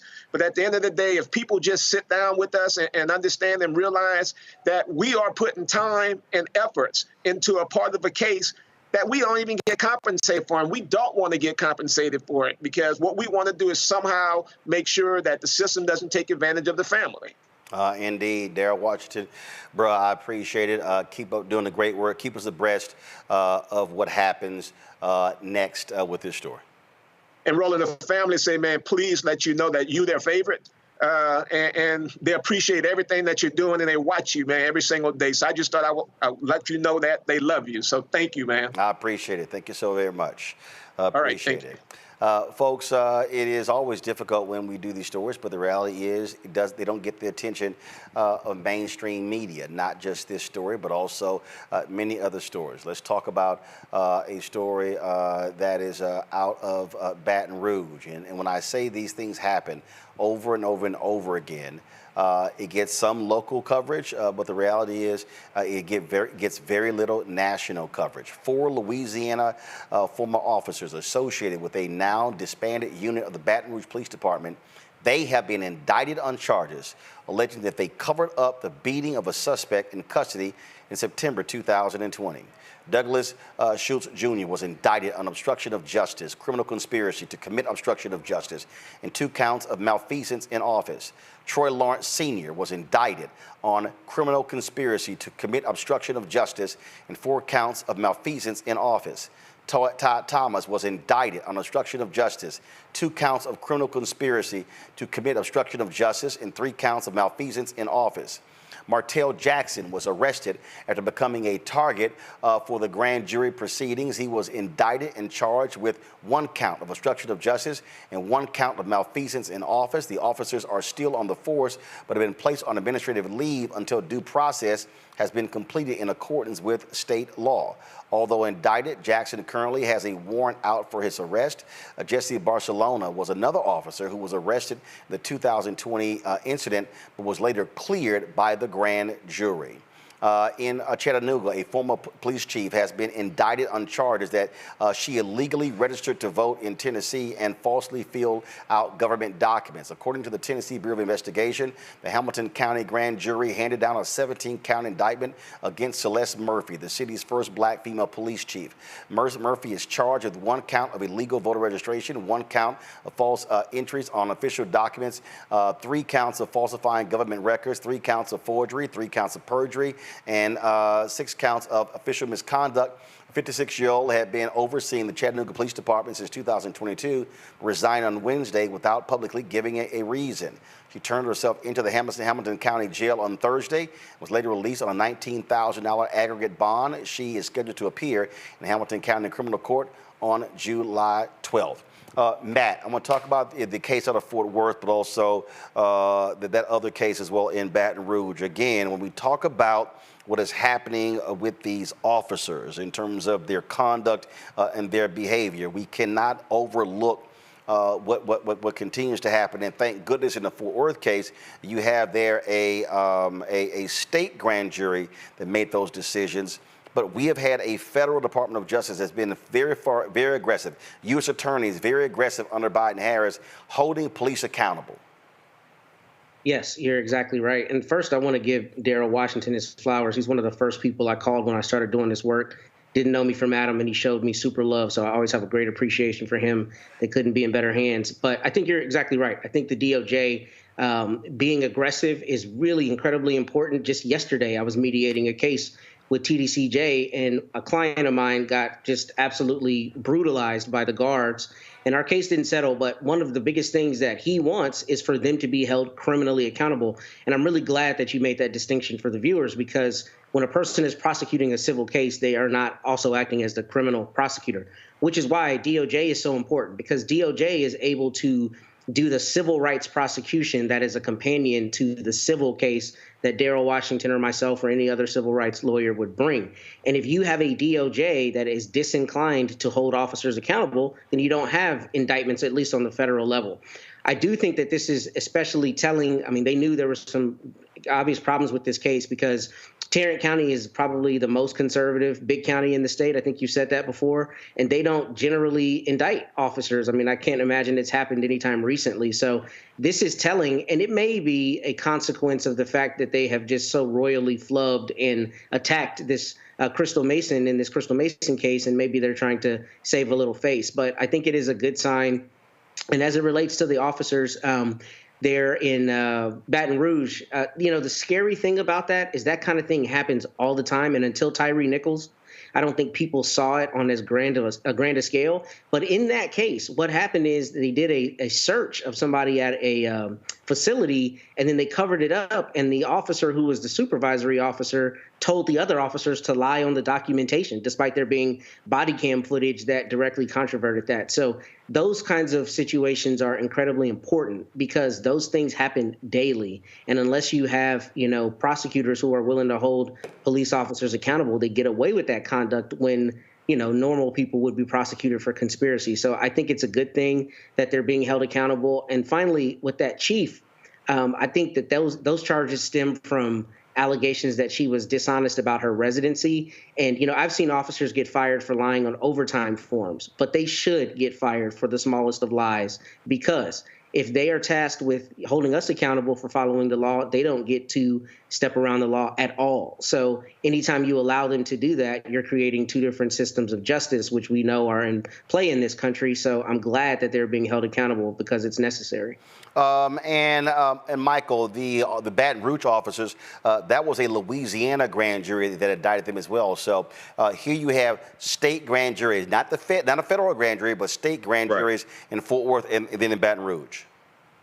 Yeah, absolutely. And, especially the Baton Rouge incident, one of the questions I had is, well, this incident took place in 2020. Why did it take 4 years for these officers to be prosecuted? Number one, but I'm all for this. Now, I am for responsible police officers. I've said that here on the show before. More African Americans need to apply to the police departments and get these jobs. The African Americans with the right mindset, but officers who, if they are convicted, because they're innocent to proven guilty, but officers that would do something like this, absolutely, they need to be prosecuted and put in prison, and we need to get those type of officers off of these police. And again, this is good. And here's the deal, Derek. 3 of these cops were black, so this ain't a black thing or a white thing. This is a blue thing. Yes. Yeah, it is not a black thing. This is a blue thing. And when you think about it, Roland, if we may zoom the lens out, because I appreciate you highlighting these particular cases, but over the last 15 years, 3,238 cases, criminal cases, were brought against police officers. But of that 3,238, only 98% of them did not go and see a conviction. That means only 2% of that 3,238 were convicted. And so police accountability begins with ending qualified immunity. When a police officer violate their oath, when a police officer abuse their power and authority, when a police officer misuse of deadly force, then the rule of law should be just like any other situation. They should be found guilty and go to jail as if anyone else who commits murder. Absolutely, absolutely. Can I add something, Roland? Yeah, go ahead. Just very quickly, we've talked a lot tonight about the courts, but what I wanted to add is that, the courts operate from the standpoint of judicial review. So really a lot of emphasis, and we always talk about it, but really a lot of emphasis needs to be on our legislatures and on Congress. Because if the courts are making ridiculous decisions, Congress and the legislatures are the ones who are able to define the parameters of the law such that the courts don't have the opportunity to make a lot of those ridiculous decisions. And if you look historically, that's how our federal courts developed the influence that they have now. They started out as the weakest branch until they developed judicial review. So I say that to say when we have a Congress that won't pass laws, Congress is the one that is able to fix a lot of these gaps in the state legislatures. And if we don't impress that upon people when they go vote, then we're passing the buck and putting a lot of emphasis on the courts when there is an equal duty, a coexistent duty between the courts and the legislatures. Folks, let's go to Uvalde, where the former school district police chief there, Uvalde, Texas, who oversaw the response to the 2022 deadly elementary school shooting that killed 21 people, including 19 children, was arrested for not stopping the mass shooting quicker. Pete Anaconda was taken into custody and charged with 10 counts of abandoning, endangering a child. The Uvalde jail official confirmed that the former chief was being booked into the facility Thursday afternoon. His bail was set at $10,000 security bond and $10,000 personal reconnaissance bond. He, of course, posted bail and was later released today. Yesterday. You know, this right here, Matt, I mean, this guy's actions was an abomination. I mean, literally, it was an entire mess. The state investigation in the Texas Department of Public Safety was a joke. Republican leadership in Texas did not really want the truth out there. The report they released was nonsensical. And this guy, talk about just standing around and doing nothing as kids are being slaughtered. I mean, he needed to be charged.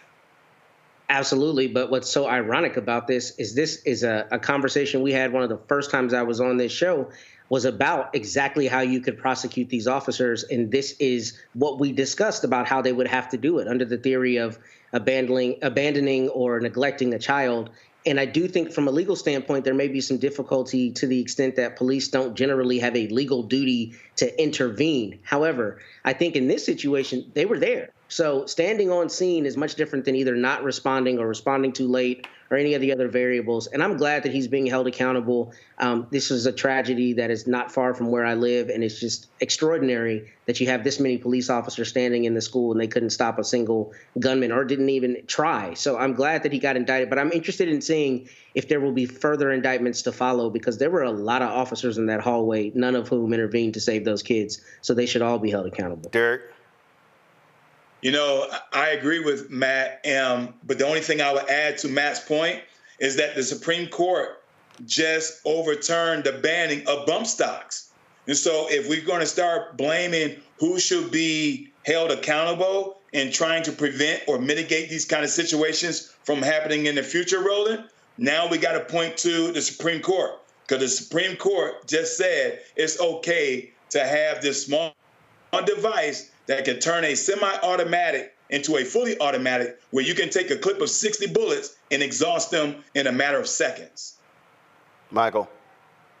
Yeah, you know, I think this is good that he's being charged. Looking at the case, it looked like just gross malfeasance. It looked like he was incompetent.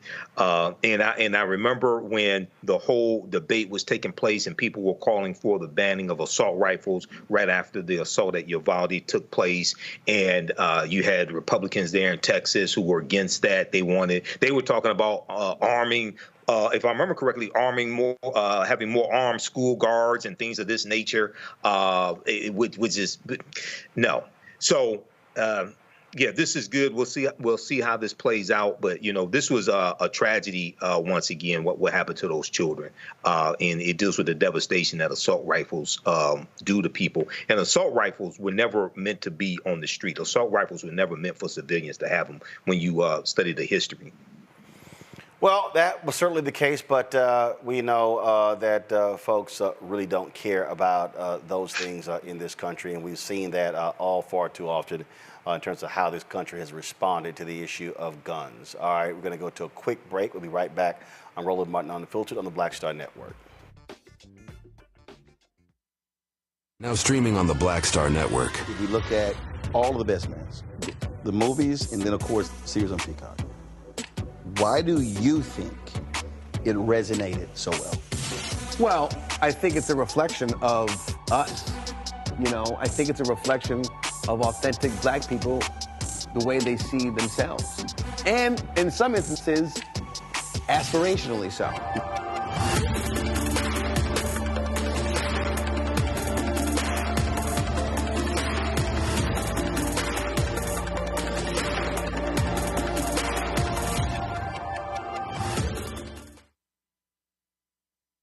Bruce Smith, creator and executive producer of The Proud Family, Louder and Prouder, and you're watching Roland Martin Unfiltered.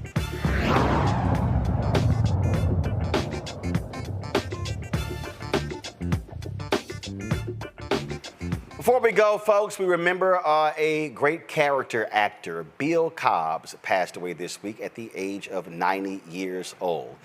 We have seen him in any number of movies. He played, of course, in The Bodyguard, Night at the Museum, The Hudsucker Proxy, The Taking of Pelham 1, 2, 3. Appeared in more than 200 film and television television shows. Also appeared on various TV shows such as The Sopranos, The West Wing, Sesame Street, and Good Times as well. Again, lots of time spent on the stage. He was 90 years old, and so many folks have paid tribute to him for the work that he did on the stage. Wendell Pierce, the actor out of New Orleans, also paid tribute to Bill Cobbs, as so many others did on their social media platforms. Bill Cobbs, again, an amazing actor. And this is what Wendell posted. He said, days after his 90th birthday, let me pull this up for y'all. This is the tweet that he posted. He said, days after his 90th birthday, Bill Cobbs died today. A father figure, a griot, an iconic artist that mentored me by the way he led his life as an actor. He played my father twice in I'll Fly Away and The Gregory Hines Show, each time imparting wisdom with a word of encouragement. Bill Cobbs was born and raised in Cleveland. He shared so many stories about the city he loved. It's serendipity that I'm here in Cleveland as I learned of his passing. He comes from a great legacy of the Black Theater. Caramoo House here is a historic landmark. From one iconic theater to another, Bill Cobbs went to New York and worked at the Negro Ensemble Theater. His passing reminds me of the talent pool that populated the Black theater at that time. They were that Moses generation that is leaving us now, passing on a great responsibility. We owe a great debt to Bill Cobbs, along with Mary Alice, Sam Art Williams, Ron Milner, Lou Gossett Jr., and others we have lost recently. To honor Bill in his memory, I will dedicate myself to creating work he would be proud of. Rest in peace, Bill Cobbs. God bless. And of course, he posted the photo there, him along with Gregory Hines. And so we certainly give our condolences to the family of Bill Cobbs, 90 years old. He passed away this week. Big thanks to our panel today, Derek, Michael, as well as Matt. We appreciate y'all being on today's show. Folks, tomorrow we are going to be broadcasting live from the Poor People's Campaign, their mass rally here in the nation's capital. Our coverage will be beginning in the morning around 9 a.m. It's supposed to start at 10 o'clock, and so we will look forward. So be sure to check us out on the Black Star Network. So, of course, right there, you can text MORAL to 38542. We'll be covering it in its entirety. Real quick, Michael, you had an announcement real quick. Go. Yeah, join me Sunday, June 30th, 2024 for my new 10-week online course, Black Resistance Movements from the Haitian Revolution, U.S. Civil War, Civil Rights Movement, Black Power Movement, 1800 to 1968. Most importantly, we look at how we fought back against white supremacy and racism, the various ways we did that. Visit my website, AfricanHistoryNetwork.com, AfricanHistoryNetwork.com. Register today, watch the class live or on demand. We'll see you in class. Thanks, all right, Roland. Thanks a bunch. And again, folks, we'll see y'all tomorrow from the Poor People's Mass Assembly here in the nation's capital. That's it. Folks, don't forget, support the work that we do. Join our Bring the Fuck fan club. You can send your check and money order to P.O. Box 57196, Washington, D.C., 20037-0196. Cash App, $RM Unfiltered, PayPal, R Martin Unfiltered. Venmo is RM Unfiltered. Zelle, Roland at RolandSMartin.com, Roland at RolandMartinUnfiltered.com. Also, download the Black Star Network app, Apple phone, Android phone, Apple TV, Android TV, Roku, Amazon Fire TV, Xbox One, Samsung Smart TV. And be sure to get a copy of my book, White Fear, How the Browning of America is Making White Folks Lose Their Minds, available at bookstores nationwide. And several of you have asked about my shirt. Let me go ahead and stand up. Y'all zoom the camera out. Actually, I forgot. So someone actually sent me two of these, one in black and white and this one. So yes, this one said, vote like your ancestors died for it. And so, you know, a lot of people have sent me a lot of different voting shirts. And so this is one of my favorites. And so some of y'all were posting there on social. They were like, hey, what does your shirt say? So here you go. So don't forget, vote like your ancestors died for it. I'll see y'all tomorrow from the Poor People's Mass Assembly. Holla!